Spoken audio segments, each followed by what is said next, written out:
We are back with Chapter 3, Stanley the Kite. So far in our story, Stanley was flattened by a bulletin board that his parents had bought him to be only a half an inch thick, and he wanted to go visit one of his friends in our last chapter, so he mailed himself in an envelope because plane tickets and train tickets are very expensive, but mailing himself was not super expensive. So now we are on Chapter 3 called Stanley the Kite. Mr. Lambchop had always liked to take the boys out with him on a Sunday afternoon to a museum or roller skating in the park, but it was difficult when they were crossing streets or moving about in crowds. Stanley and Arthur would often be jostled from his side, and Mr. Lambchop worried about speeding taxis or hurrying people that might accidentally knock them down.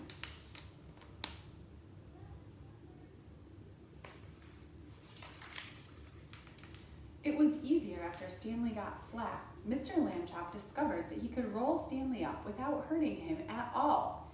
He would tie a piece of string around Stanley to keep him from unrolling and make a little loop in the string for himself. It was as simple as carrying a parcel, and he could hold on to Arthur with the other hand. Stanley did not mind being carried because he had never much liked to walk. Arthur didn't like to walk either, but he had to. It made him mad. One Sunday afternoon in the street, they met Ralph Jones, an old college friend of Mr. Lambchop's. "Well, George, I see you have bought some wallpaper," Mr. Jones said. "Going to decorate your house, I suppose." "Wallpaper?" said Mr. Lambchop. "Oh no, this is my son, Stanley."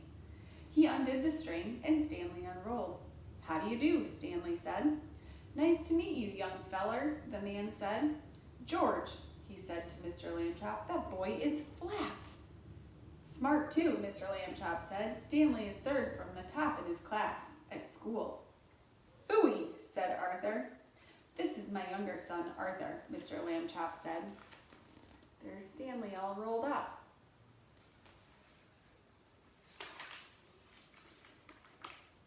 Mr. Lambchop said, "And he will apologize for his rudeness." Arthur could only blush and apologize.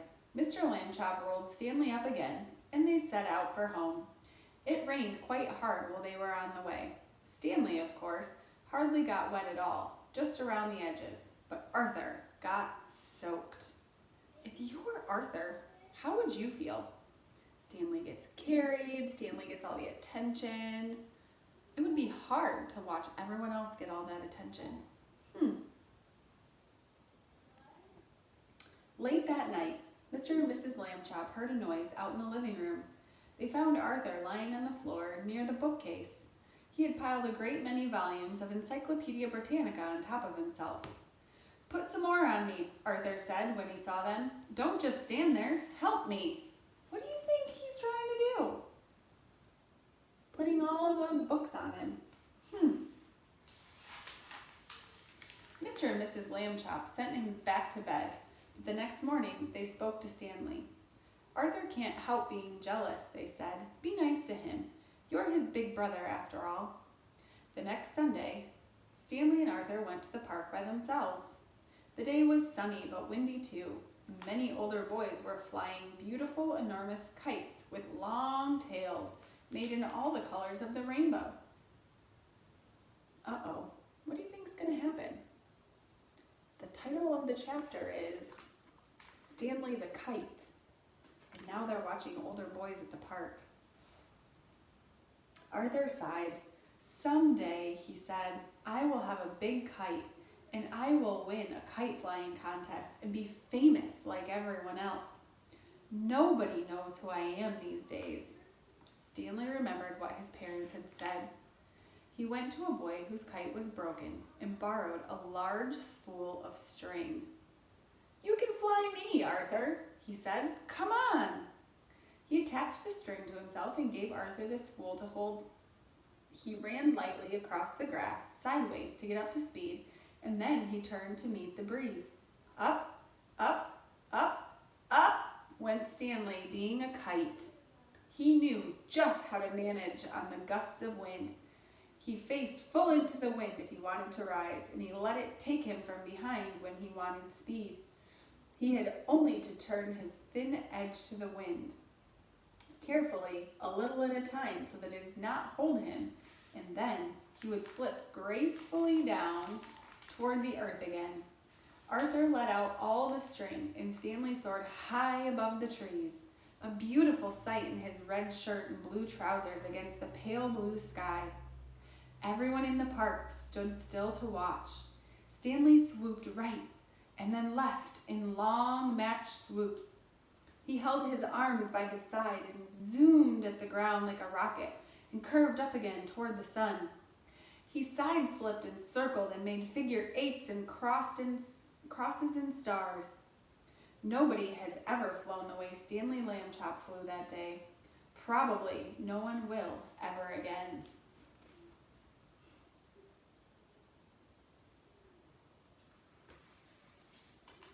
After a while, of course, people grew tired of watching, and Arthur got tired of running about with the empty spool.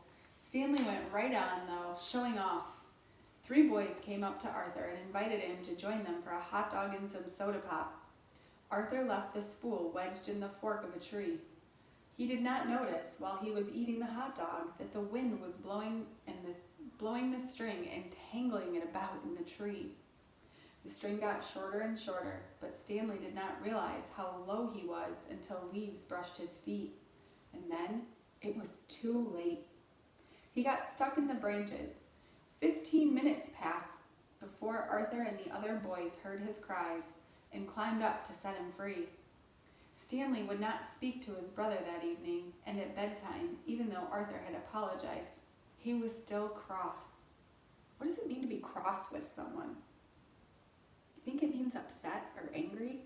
I think that's what it means. Alone with Mr. Lambchop in the living room, Mrs. Lambchop sighed, shook her head. "You're at the office all day having fun," she said. "You don't realize what I go through with the boys. They're very difficult." "Kids are like that," Mr. Lambchop said. "Phases. Be patient, dear." And here's Stanley, tied up in the tree.